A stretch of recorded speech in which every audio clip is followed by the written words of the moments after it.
Olá, tudo bem?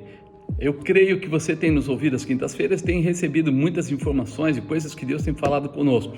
E hoje não vai ser diferente. Hoje nós queremos continuar declarando saídas, estratégias e realizações da parte de Deus. 5 coisas que você precisa saber para vencer o impossível.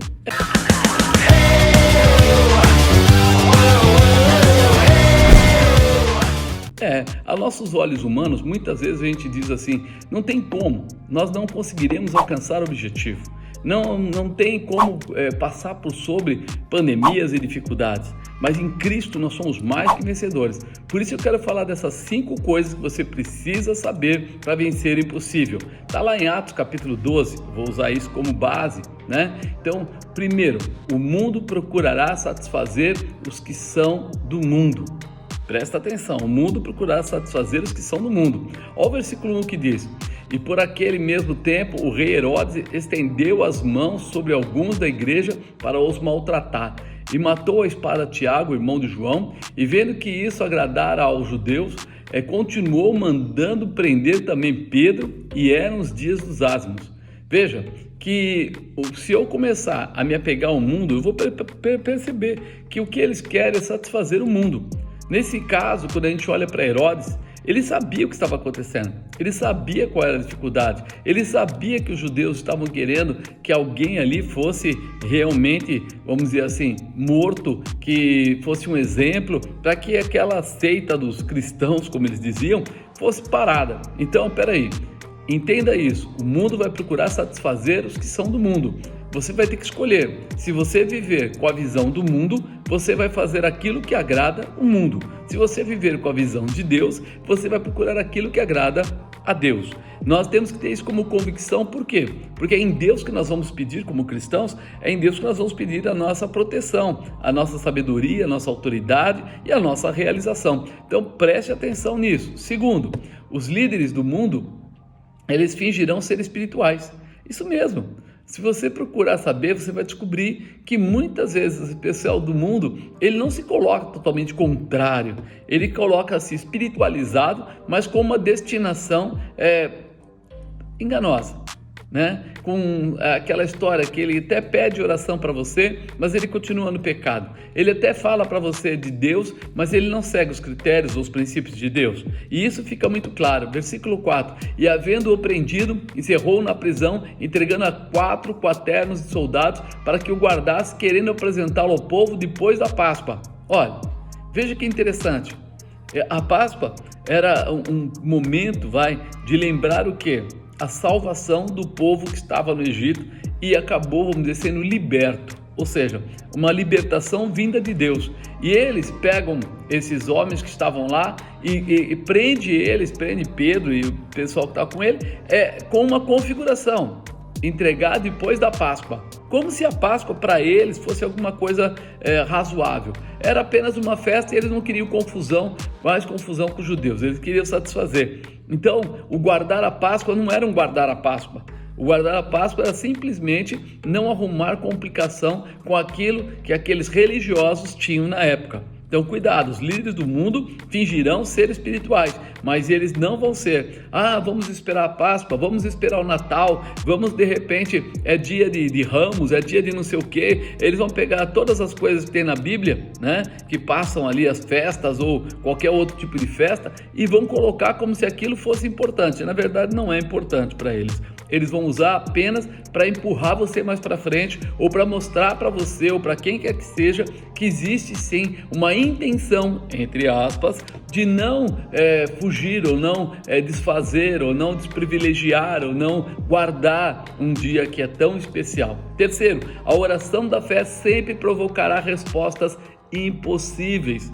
Então, peraí, se você quer vencer, quer ter o impossível, lembra disso, a oração da fé sempre provocará respostas impossíveis. No versículo 5, Pedro fala assim: pois era guardado na prisão, mas a igreja fazia contínua oração por eles a Deus. Fazia o quê? oração. E quando Herodes estava para fazer comparecer, essa mesma noite estava Pedro dormindo entre dois soldados ligados com duas cadeias, e os guardas diante da porta guardavam a prisão. E eis que sobreveio o anjo do Senhor, resplandeceu uma luz na prisão, e tocando a Pedro na ilharga, o despertou. Pedro foi despertado pelo anjo. Olha que coisa interessante, né? A oração lá fora era feita pelos justos, por aqueles que estavam guardando ele em oração, uma intercessão. E de repente, ainda que tivesse soldados à volta dele, ainda que ele estivesse dentro da cadeia, ainda que ele estivesse no impossível, não tinha como sair de lá. Aparentemente era uma condição terrível. Mas sabe o que acontece? O anjo entra lá. Eis que veio o anjo do Senhor, resplandeceu uma luz na prisão, e essa luz é interessante, porque ela não acordou os soldados. Essa luz não foi clara para tirar, vamos dizer, o sono deles ou atrapalhá-los no dormir deles. Mas chegou até Pedro e tocou em Pedro, avisou ele: ei, tem algo para você. Ei, tem uma manifestação específica e especial para você. O impossível, para aqueles que entendem um pouco da palavra de Deus, sabe que nunca será impossível quando o Senhor entrar em ação, quando o poder entrar em ação. Os leprosos procuraram Jesus e foram curados, né? A gente olha no Antigo Testamento e vê de repente o Jordão se abrir, olha e vê o cabo lá, o machado, né? O ferro do machado boiar. A gente olha e vê uma água ruim ficar boa. A gente olha essas coisas e começa a entender, né, que existe uma manifestação especial através do clamor, através da oração, através da fé, através da presença desse Deus Todo-Poderoso. E nós vamos andando, como o próprio Pedro e João estavam subindo a porta do templo chamado Formosa, encontraram o paralítico pediu esmola e ele disse: eu não tenho ouro nem prata, mas o que eu tenho eu te dou. O que ele estava dando? A fé que estava nele, a convicção que estava nele, a determinação que estava nele, Jesus Cristo. E esse poder de oração, de fé, de determinação é o que traz a transformação. Lá depois, o quarto ato aí, atos de fé vão além do nosso entendimento. Atos de fé vão além do nosso entendimento. Não adianta você querer avaliar as coisas por aquilo que você conhece ou acredita. Não é assim. Você vai ter realmente posicionamento através dos seus atos de fé. E eis que sobreveio, lá no versículo 7 diz assim: eis que sobreveio o anjo do Senhor e resplandeceu uma luz na prisão, e tocando a Pedro na ilharga, despertou, dizendo: levanta-te depressa. Caíram-lhe das mãos as cadeias, e disse o anjo: cinge-te, ata as tuas alparcas. E ele assim o fez. Disse-lhe mais: lança as costas a tua capa e segue-me.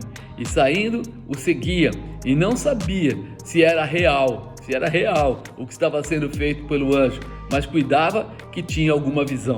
Veja, acreditar. Muitas vezes você recebe uma palavra profética, mas você não acredita. Muitas vezes você orou e clamou por alguma coisa, mas você mesmo não acredita. Você não se põe na posição, você não se estabelece na posição. Então creia nisso. O primeiro passo é que o teu ato de fé, ou seja, saindo da visão da fé para a realização da fé. O ato de fé é a realização da fé.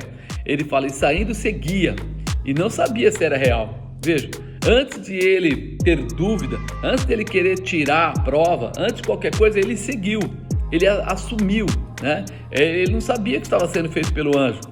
Ele até pensava que estava tendo alguma visão, mas mesmo assim, dentro do coração dele, ele seguia. Você precisa seguir.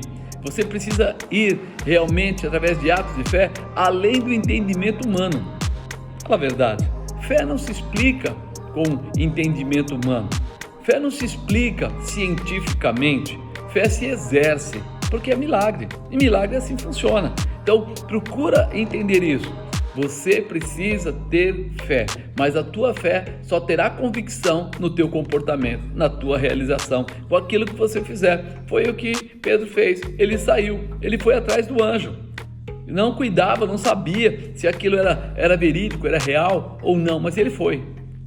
Vá atrás da sua convicção, da palavra que o Senhor colocou no seu coração, do ato de fé que já cresceu em você, porque isso vai fazer a diferença. Quinto e último, nós deveremos perseverar até o fim. Não existe mais ou menos. É sim, sim, não, não. Tudo que é diferente disso é procedência maligna. Versículo 10: E quando passaram a primeira e a segunda guarda, chegaram à porta de ferro que dá para a cidade, a qual se lhes abriu por si. Ou seja, a fé, a manifestação da fé, ou seja, o mover poderoso de Deus, ele acontece além das tuas lindas mãozinhas, além do teu rico dinheirinho, além das coisas que você acredita ter o poder. É o poder de Deus manifesto na terra. A fé é o poder de Deus manifesto na terra. É verdade. Você começa a acreditar, você começa a se entregar, você provoca a Deus nessa realização. Ah, mas então quer dizer que eu tenho controle de Deus? Coisa nenhuma. Mas você tem a condição de tocar o coração de Deus e pela misericórdia, pelo amor dele, como ele gosta. Porque a Bíblia diz isso. Sem fé é impossível agradar a Deus. Impossível. Mas se você lê, né? Sem fé é impossível agradar a Deus. Se eu colocar isso invertido, ou seja, se eu olhar a razão dela, vai querer dizer o quê? Então com fé eu agrado a Deus. Porque sem fé é impossível agradar, com fé eu agrado. Então Deus está querendo que você mova a sua fé, que você se manifeste, que você se posicione. Para quê? Para que você possa receber e encontrar toda a manifestação que Ele tem preparado para você. Tenho certeza que eles saíram, percorreram as ruas, diz que Pedro foi até aonde estavam lá os discípulos, que ele bateu na porta e o pessoal ouviu a voz dele, mas não abriu o portão, porque achavam assim, nossa, é Pedro, que maravilha, tal, mas não conseguiam compreender no seu próprio coração que Pedro estava realmente lá. É tão grande essa manifestação, tão poderosa, ou tão poderoso esse milagre, que era difícil. Mas ele estava, e ele continuou batendo até a porta se abrir. Continue batendo até a porta se abrir. As pessoas lá fora podem pedir um milagre e não acreditar.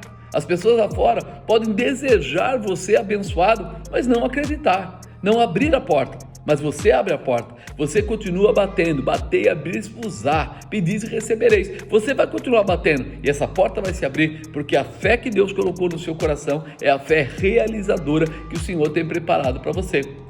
Deus tem coisas tremendas preparadas para cada um de nós, mas agora eu preciso fazer acontecer, porque só vai acontecer quando se posicionar. Pedro se posicionou, exercitando a fé e realizando, e isso trouxe a condição. Então, pensa nisso, você foi chamado para coisas maiores. Por isso que eu te falei de 5 coisas que você precisava saber para vencer o impossível. Você é um vencedor. Que Deus te abençoe, que você leve realmente essa sabedoria, essa situação, esses ensinamentos para vencer o impossível. Que Deus te abençoe. Grande beijo.